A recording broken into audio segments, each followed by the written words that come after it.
আরাফার দিনের রোজা এর ফজিলত অপরিসীম। নবী করিম সাল্লাল্লাহু আলাইহি ওয়াসাল্লাম বলেছেন, আরাফার দিনের রোজা যদি কেউ রাখে, আল্লাহর কাছে আমি ধারণা রাখি, আল্লাহর প্রতি আমার ধারণা হলো এই রোজার বিনিময়ে আল্লাহ তাআলা রোজাদার ব্যক্তিকে 1 বছরের পেছনের 1 বছরের সামনের অগ্রিম গুনাহ আল্লাহ তাআলা মাফ করে দিবেন। ইসলামের অন্য কোনো আমল এরকম পাওয়া যায় না যে আমল করলে অগ্রিম আল্লাহ সুবহানাহু ওয়া তাআলা গুনাহ মাফ করে দিবেন। আরাফার দিনের রোজার এত ফজিলত যে পেছনের তো বটেই, সামনের 1 বছরের আল্লাহ সুবহানাহু ওয়া তাআলা ছোটখাটো গুনাহগুলো কি করবেন? মাফ করে দিবেন। অতএব আরাফার দিনের রোজা আমাদের সকলের রাখা উচিত।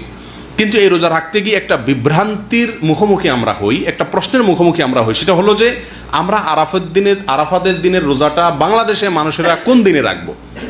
আমরা কি 9 তারিখে রাখবো নাকি 8 তারিখে রাখবো? কারণ হাজি সাহেবরা আরাফাতে যেদিন অবস্থান করেন সেদিন আমাদের দেশে 8 তারিখ হয়, চাঁদের কি থাকে 8 তারিখ থাকে। তো আমরা কি হাজি সাহেবরা আরাফাতের মধ্যে অবস্থান করছেন সেদিকে তাকায় 8 তারিখেই রাখবো, নাকি হাজি সাহেবরা সৌদি আরবে যেহেতু 9 তারিখে আরাফাতের ময়দানে অবস্থান করছেন, অতএব ওই 9-এর দিকে তাকে আমরা 9 তারিখে রাখবো? এটা নিয়ে একটা ধোঁয়াশা, একটা প্রশ্ন আমাদের ভেতরে কমবেশ আছে। এই প্রশ্নের উত্তরে আমরা কি করব সে করণীয় ক্ষেত্রে আমি সংক্ষেপে বলতে চাই, এক্ষেত্রে ওলামায়ে কেরামের 2টি মত আছে এবং 2টা মতই গবেষণামূলক। এর কোনোটাই কোনো হাদিস থেকে স্পষ্টভাবে সমর্থিত না, বরং উভয় মতই যার যার বুঝ এবং গবেষণা লব্ধ। কোনোটিকেই সঠিক বা ভুল এটা বলা বুদ্ধিমানের কাজ হবে না। অনেক ওলামায়ে কেরাম বলেন, আমরা হাজি সাহেবরা আরাফাতের ময়দানে যেদিন অবস্থান করবেন, পৃথিবীর সকল প্রান্ত থেকেই আমরা হাজি সাহেবদের ওই অবস্থানের আরাফাতের অবস্থানের দিনেই কি রাখবো? রোজা রাখবো। এটাই হলো আরাফাত দিনের রোজা। যদি সেদিন কোনো দেশে ঈদ না হয় তাহলে আমরা রাখবো, সেটা আমার দেশে 8 তারিখ হোক 7 তারিখ হোক, দেখার দরকার নেই। এটা হলো অনেক ওলামায়ে কেরামের মত।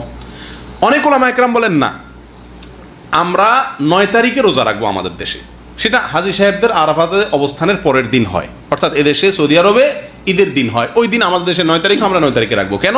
কারণ নবী করিম সাল্লাল্লাহু আলাইহি ওয়াসাল্লাম যে আরাফাতের দিনে রোজা রাখতে বলেছেন, আসলে 9 তারিখকে, জিলহজের 9 তারিখকে আরাফাতের দিন বলা হয়।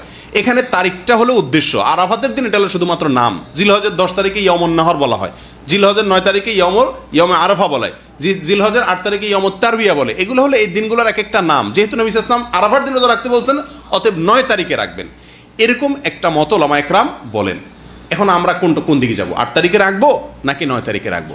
আমি বলি, যেহেতু কোনো মতের পক্ষেই সুস্পষ্ট কোনো হাদিস নাই, অতএব আমাদের জন্য সবচেয়ে যুক্তিসঙ্গত হলো দোনো দিন রাখা, 8 তারিখে এবং 9 তারিখে রাখা। কারণ জিলহজের 1 থেকে 9 তারিখ পর্যন্ত এর প্রত্যেকটা দিনই আমাদের কম বেশ রোজা রাখার চেষ্টা করা উচিত। নবী সাল্লাল্লাহু আলাইহি ওয়াসাল্লাম বলেছেন, মা মিন আইয়ামিন আল আমালুস সালিহু ফীহিন্না আহাব ইলাল্লাহ মিন হাযিহিল আইয়াম। জিলহজের 10 দিনের চাইতে অন্য কোনো দিনে আমল আল্লাহ তাআলার কাছে বেশি প্রিয় না। এই জন্য ওলামায়ে কেরাম বলেন যে এই 10 দিনের প্রথম দিনগুলো, ঈদের দিন বাদে প্রথম দিনগুলো প্রত্যেকটা দিনই কি রাখা উচিত? নফল রোজা রাখা উচিত।